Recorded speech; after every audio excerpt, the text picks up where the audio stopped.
I beg, if you're a Man U fan, if you're a Manchester United fan, and today Tuesday, you are watching football, tender fire you.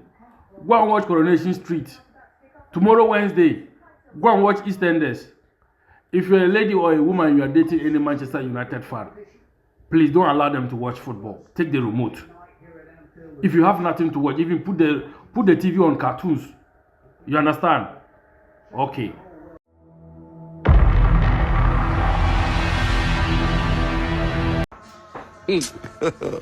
God have mercy upon us. Woke up.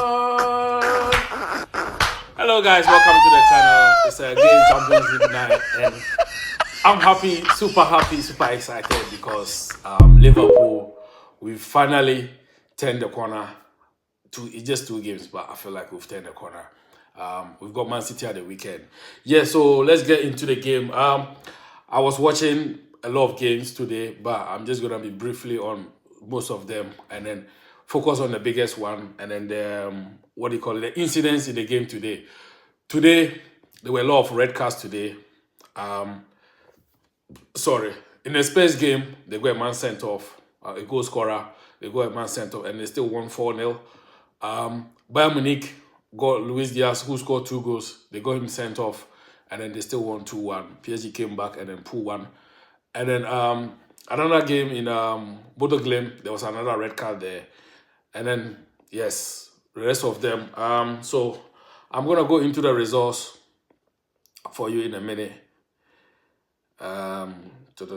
Yes, so Atletico Madrid, they won 3-1. They beat Union Saint-Gilloise. Arsenal played earlier against Slavia Prague, and then they won 3-0. Monaco beat Bodo Glimt 1-0. Got a man sent off. Juventus versus Sporting Lisbon, it was 1-1. And then Olympiacos against PSV Eindhoven, it was 1-1 as well. And Liverpool beat Real Madrid 1-0. A lot of clean sheet today. It's not like the other time that there were a lot of goals and then both teams to score. Yes, so let's get into it. Was that ball a red? Was it a penalty or not? The Tchouaméni foul on the line. I mean, Liverpool, we suffered the same thing this season. There was a foul on the line against Brentford, and it was given as a penalty after the VR check. I don't know the laws that the Premier League referees use, apart from what the UEFA referees also use. But if it was Premier League, that's penalty all day long. But in the Champions League, they said it's not a penalty, which we are not going to cry over it, because at the end of the day, we still got 1-0 and then we won. I think we deserve to win this game by higher margins. At the end of the second half, getting to the latter stage of the game in the second half, we had a couple of chances that we should have buried it.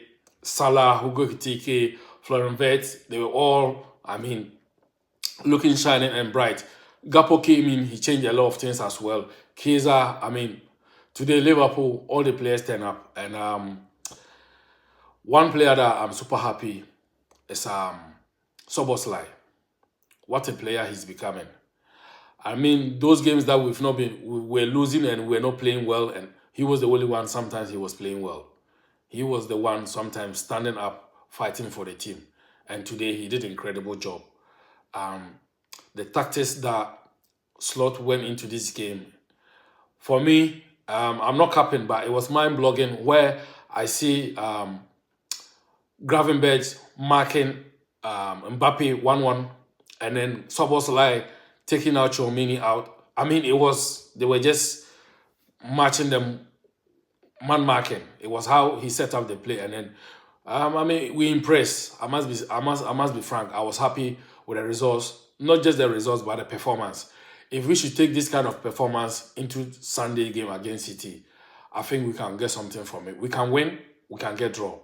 I'm not sure if we take this same performance into the City's game, we are going to lose, because City can be there for a taking, and we can also be there for a taking. We've been there for taking for a couple of weeks now, and I think the players will start getting some confidence back.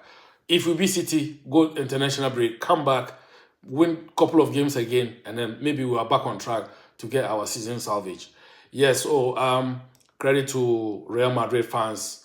On the 20th minute, they all stood up, applause, for Diego Jota, our one and only Diego Jota. May his soul rest in peace, and his brother Andre. It was a nice gesture to see an away team in the Champions League 9 standing up with the home team, clapping together. I mean, I had goosebumps. But the aspect of the game that from the fan session that I didn't like.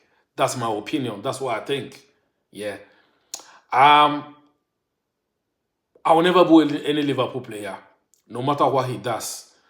Torres has done it. A lot of players has betrayed us, but I will never boo a Liverpool player or any player that has ever wore a Liverpool shirt. I will never boo him. And what some of the Liverpool fans did today, to me, it was very pathetic. It was disrespecting how Trent has given his all for this club. I mean, he decided to leave. That's his choice. That's his career. He's not, obliged to play for Liverpool for the rest of his life. You understand what I mean?